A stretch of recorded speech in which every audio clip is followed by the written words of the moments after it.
Shalom Bapak Ibu, kekasih Tuhan yang diberkati.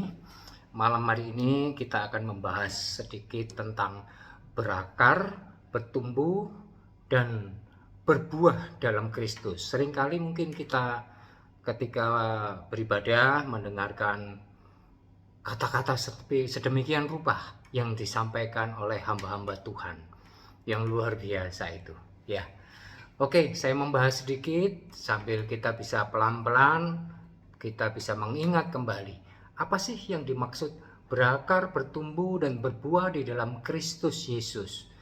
Berakar di dalam Kristus itu memiliki hubungan yang erat, tak terpisahkan dengan Kristus. Jadi harus memiliki hubungan yang erat, yang tidak terpisahkan dengan Kristus. Seperti apa? Seperti pohon.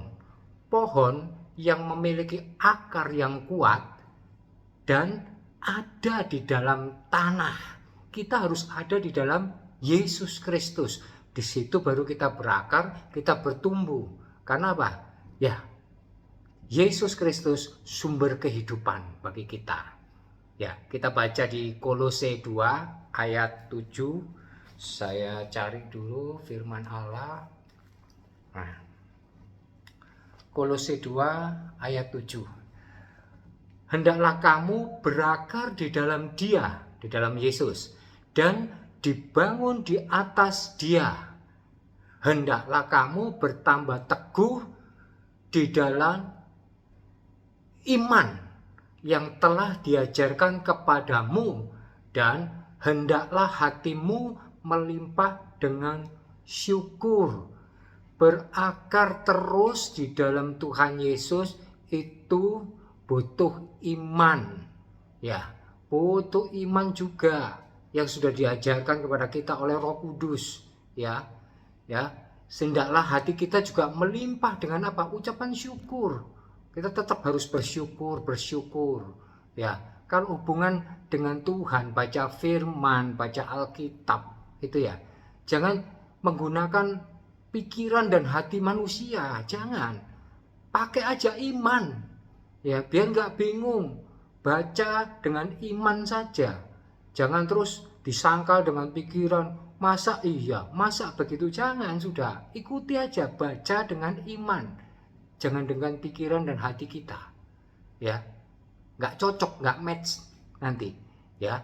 Oke, kedua, akar iman kita perlu diperoleh dan diperdalam oleh firman Allah dan Roh Kudus yang menuntun, yang mengajar, yang menolong kita agar iman kita kuat. Oke, itu berakar dalam Kristus. Sekarang bertumbuh dalam Kristus. Apa maksudnya? Mengalami proses, ya.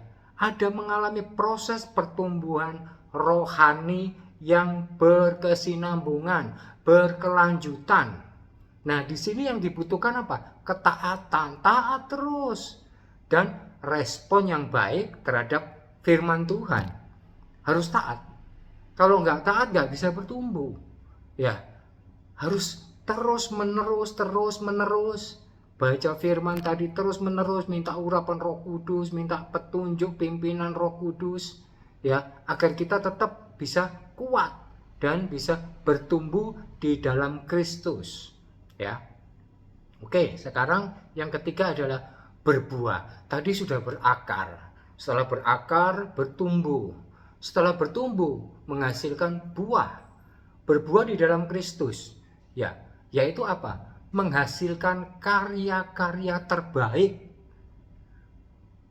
Ya, apa itu? Perubahan karakter. Karakter dari orang lama yang sebelumnya belum mengenal kasih Tuhan, ajaran Tuhan Yesus, perintah Bapa, itu setelah terima Tuhan Yesus, bertobat dan lain sebagainya, itu mulai harus menghasilkan karya terbaik. Itu buahnya, ya. Buahnya adalah karya terbaik, ya. Kalau buah roh itu awalnya adalah kasih, ya, dan lain-lain. Ada 9 rasa, ya. Jadi karakter dirubah, itu berubah jauh lebih baik, pelayanan, melayani. Ya, jangan lupa mengasihi. Nah, itu tadi yang saya sampaikan, berakar, bertumbuh, berbuah di dalam Kristus ya. Yang berakar tadi ya, yaitu memiliki hubungan yang erat, tidak terpisahkan dengan Kristus sehingga bisa bertumbuh kuat, akarnya kokoh ya. Terus kemudian bertumbuh dalam Kristus, akarnya sudah kokoh tadi, kemudian bertumbuh, tumbuhnya di dalam Kristus pasti baik hasilnya ya. Oke, terus yang ketiga adalah setelah semua itu berbuah ya, menghasilkan karya terbaik, perubahan karakter, mau melayani ya, mau mengasihi, mengampuni dan lain-lain. Itu buahnya. Kita baca Yohanes dulu ya. Yohanes 15 ayat 5. Barang siapa tinggal di dalam aku dan aku di dalam dia, aku itu Yesus ya, ia berbuah banyak, sebab di luar aku, di luar Yesus, kamu tidak dapat berbuat apa-apa. Seperti halnya tadi, pohon kalau tidak ditanam di tanah yang baik dan akarnya tidak bertumbuh dan akhirnya tidak bisa menghasilkan buah yang baik ya. Jadi kita ini perlu selalu melekat pada Tuhan, andalkan Tuhan saja dalam hidup kita, percaya Tuhan, apapun yang terjadi, mengucap syukur. Terima kasih Tuhan. Misalnya kita sakit, terima kasih kau beri kesembuhan walaupun saya belum melihat. Diimani aja. Ya.